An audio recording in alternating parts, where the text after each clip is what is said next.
$5,000 to $10,000, and usually a month minimum of just waiting around. Yeah. That is the traditional cost of entry if you want to launch a professional-looking shoe brand. That's Yeah. the before picture. Versus what, less than $50? Yeah. And maybe 1 hour of focused work. Welcome back to the Deep Dive. It's good to have you here. Today, we're looking at a pretty radical shift in the mechanics of how businesses get built.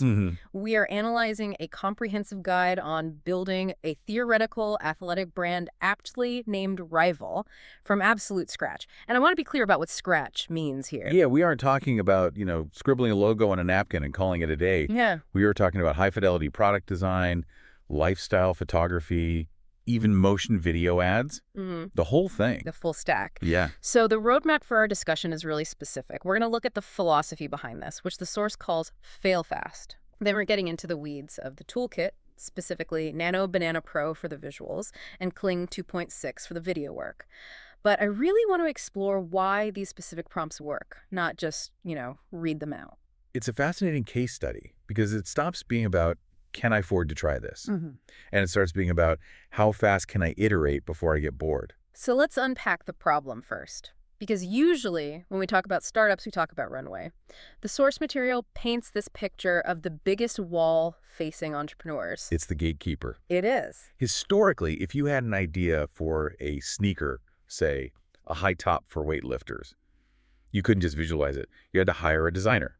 That's $1,000 right there. Instantly. Then, if you wanted people to actually care about it, you needed a photographer, models, a studio. That's another $3,000. You're bleeding cash before you've sold a single pair. And the kicker is, you spend all that money. And you still don't know if anyone wants the shoe. That's the terrifying part. You could spend months and thousands of dollars just to find out your idea was, well, bad. Okay, so this is where the source introduces the fail fast and cheap strategy.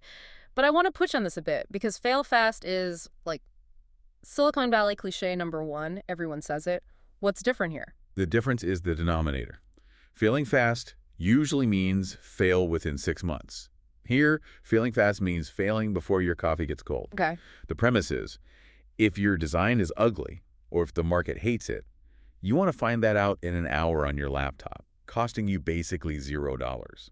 Yeah. You don't want to find that out after you've, drained your savings account on a prototype run. So it changes the risk profile from financial to just your time. Exactly. It's purely a time investment. So this is where it gets really interesting, though. The guide admits that most people are using these AI tools completely wrong. Oh, yeah. This this really resonated with me. Why is that? You're usually the one who's all in on these tools. Well, I have to make a bit of a vulnerable admission here. I struggle with this, too. Oh. Usually when I open up an image generator and I type in something like, make me a cool athletic shoe, the result, it's just bad. It looks like a cheap toy. Right. It looks plastic. It has that weird AI sheen where everything is too smooth. Wait, uncanny valley shoe? Precisely. And I always wonder why. Yeah. Is the model bad? No, I'm bad. The source actually breaks down the fix, and it's surprisingly manual. It's a 3-step strategy. Walk us through that. Okay, so step 1 is all human. You go find inspiration. You look at Nike, you look at Adidas. You find that gold standard image that has the vibe you want. But step 2 is the bridge. You don't just look at it and try to describe it yourself.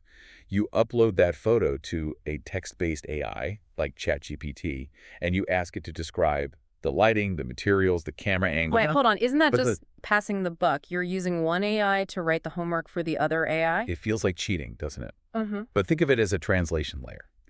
The AI knows the technical vocabulary that is statistically associated with high-quality images in its training data. It knows words like herringbone traction, or soft studio lighting, or volumetric fog, words that you and I might not think of. So it's extracting the metadata of the aesthetic. Yes. It's giving you the cheat codes for the latent space.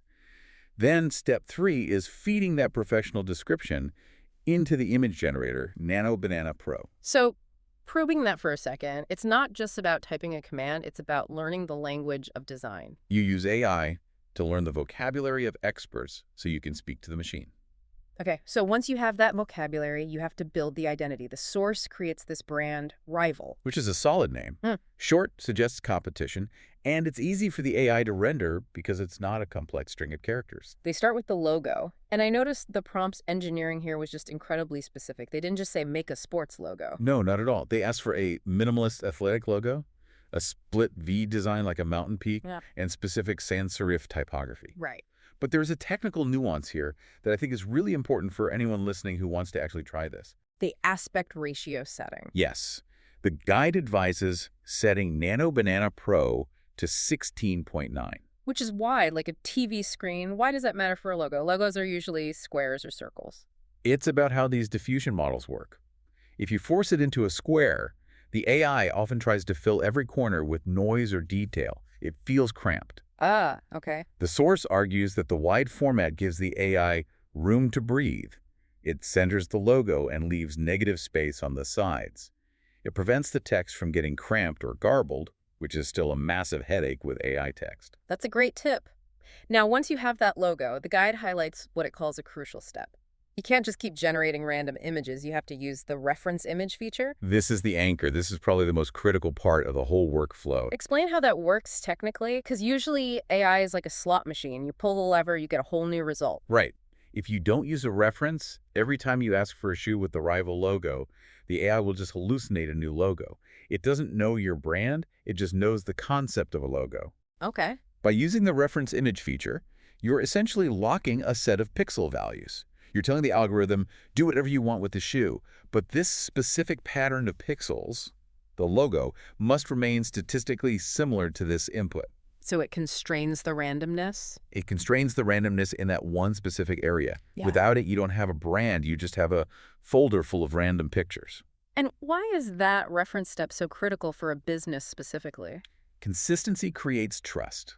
Customers need to see the same symbol everywhere, or it just feels like a scam. So you have the logo locked in. Now we move to the physical product. The guide walks through creating a 6-shoe lineup, 3 for men, 3 for women. And this is where that whole vocabulary lesson we talked about really pays off. The texture is king here. I was reading the prompt for the men's training shoe, and it was so detailed. It wasn't just white shoe. No, it creates a sensory experience. The prompt called for breathable white mesh, synthetic leather overlays, and a translucent rubber sole with a herringbone traction pattern. See, herringbone traction pattern is not a phrase I would ever think to type. I'd probably say zigzag bottom. And if you type zigzag, you'd get a cartoon. Herringbone triggers a very specific subset of training data professional product photography. That's the difference between a concept sketch and a manufacturing-ready visual. So it's simulating the physics of light based on the material definition. It is. The AI understands how light bounces off mesh differently than it does off leather. If you don't specify the material, the AI defaults to the average of all shoe images, which usually results in that smooth plastic look. Specificity forces realism. It really does. And then they just iterated on this. They made the midnight in black and gray, the energy in white and orange. And the Zen in light blue? Yeah, and because they used that reference anchor we talked about, the logo was perfect on all of them. It took them seconds to create a full seasonal collection. So we moved from a general idea to a manufacturing-ready visual? Right. Specificity in the prompt yields reality in the image. Okay, so you have the shoes. But a white background photo is just a catalog entry. It's dry. It's not an ad. Context sells.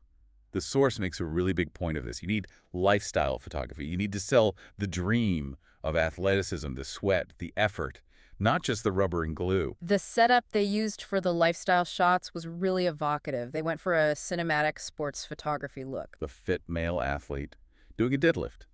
But look at the lighting choices. They suggested moody studio lighting or golden hour. And there was a specific camera tip there, too, using a 35mm lens in the prompt. Does the AI actually know what a lens does? It does. It's incredible. A 35mm lens is standard for photojournalism. It gives a slight distortion, a wider field of view, a sense of being there. Okay. If you don't specify the lens, AI tends to use a telephoto look where everything is flattened and perfect. Looks like a stock photo. 35mm looks like a story. And that leads to the problem we touched on earlier, the plastic mannequin look. Yeah. Humans are hard for AI. They often look vacant. How did they solve that in a lifestyle shot? Sweat. Literally. They add natural skin texture and sweat to the prompt. Why does that trick the brain? Because AI models are biased toward symmetry and perfection. They want to make the skin smooth, but real life is messy. Real skin has pores, blemishes, moisture. Right. By forcing the AI to render sweat, you are forcing it to introduce noise and texture. That imperfection is what signals to your brain, this is a real human. That's wild. We are adding dirt to make it look clean. It's the paradox of realism. So, probing that, how do we stop the model from looking like a plastic mannequin? We request natural skin texture and sweat to ground it in biological reality. Now, here is where it gets really interesting for me. We are moving from still images to motion. This is the moment of wonder. It really does feel like magic. Using Kling 2.6. Yeah, taking that still image of the deadlift, which is already impressive, and making it move. The guide says to upload the lifestyle shot and then describe the movement, but it warns about glitches. And we've all seen these AI videos where people morph into demons or grow a third arm. The dreaded AI shimmer. It just breaks the immersion instantly. So how do they avoid that? The source seems pretty conservative here. The advice is essentially, restrain yourself. Don't ask for a backflip. Keep it simple. Exactly. AI video generation isn't actually moving 3D models. It's predicting the next set of pixels. Complex movements like a backflip require a lot of prediction, which leads to errors. The source suggests asking for subtle movements, natural breathing, muscles tensing, or maybe slowly tying shoelaces, or just move the camera, a slow dolly in to focus on the shoes. It's interesting that less is more here. Well, think about a luxury ad from Nike or Adidas. Is it always frantic action? No. Often it's slow motion, controlled, high-definition focus. It's confident. Exactly. Fast movement hides mistakes. Slow movement shows off quality. Why does subtle movement work better for advertising here? It connects emotionally without breaking the visual illusion. So you have the product, the photos, the video, but you don't have a store yet. And this is the part I felt was surprisingly deep in the source material. The digital storefront. Which brings us to the final piece of the puzzle. They used Nano Banana Pro to generate mock-ups of a website and an Instagram grid. Why bother doing this if you haven't built the site yet? Because context changes perception. Yeah. You might love your logo when it's on a white PDF background, but Rival uses this stark black and white aesthetic. Right. When they generated the Instagram grid mockup, they could instantly see, does this look cool or does it look depressing? Does the black logo just disappear when the website is in dark mode? So it's a vibe check. It's a holistic system check. You are visualizing the whole ecosystem of the brand. If the Instagram grid looks messy, your brand identity is wrong, even if the individual photos are good. So you're building the store before you have the inventory. Yes. You validate the aesthetic before you spend a dime on code or Shopify themes. We're going to take a very short break, but when we come back, I want to zoom out. We've built the brand. We have the assets. But does that mean we actually have a business? Mid-roll sponsor placeholder. Okay, let's unpack this. We've gone through the fail fast philosophy. We've geeked out on prompt engineering, using ChatGPT to write the prompts, using Sweat for realism, using reference images to lock the logo. We built a theoretical empire in about 20 minutes. But what is the big idea here? Because we aren't just talking about shoes. This applies to coffee brands, tech startups, clothing lines. I think we're talking about access. We are shifting from a world where capital, that $10,000 we talked about at the start, was the gatekeeper, to a world where iteration is the gatekeeper. Precisely. If you have the patience to learn the prompts, to use the reference anchors, to refine the textures, you can compete with a brand that has $1 million budget, at least visually. Just to recap the toolkit for anyone taking notes. It's pretty simple. It's Nano Banana Pro for the assets, the logo, the product, the lifestyle shots. And it's Kling 2.6 for the motion and the video ads. And the bridge between them is that three-step process. Inspiration, description via ChatGPT, and then generation. That is the secret sauce. Yeah. That is what separates the amateurs from the pros. So the source material ends with a bit of a challenge. It says the perfect time to start is now. It leaves us with this comparison table. You know, traditional means high risk, high cost. AI means low risk, time investment. But I want to leave you, the listener, with something else to chew on. Something that wasn't in the source but feels inevitable. What's that? If the barrier to entry drops to zero, if anyone can create a professional-looking brand in an hour, then looking professional isn't a competitive advantage anymore. That's true. If everyone looks like Nike, then looking like Nike doesn't matter. Exactly. So the value shifts. It shifts away from the visual assets and back to the story, back to the why. You can build Rival in an hour, but can you make me care about it? That is something AI still can't quite do for you. The tools make you a builder, but they don't make you a storyteller. That's still on you. It's a brave new world for builders. Thanks for diving in with us. Always a pleasure. See you on the next one.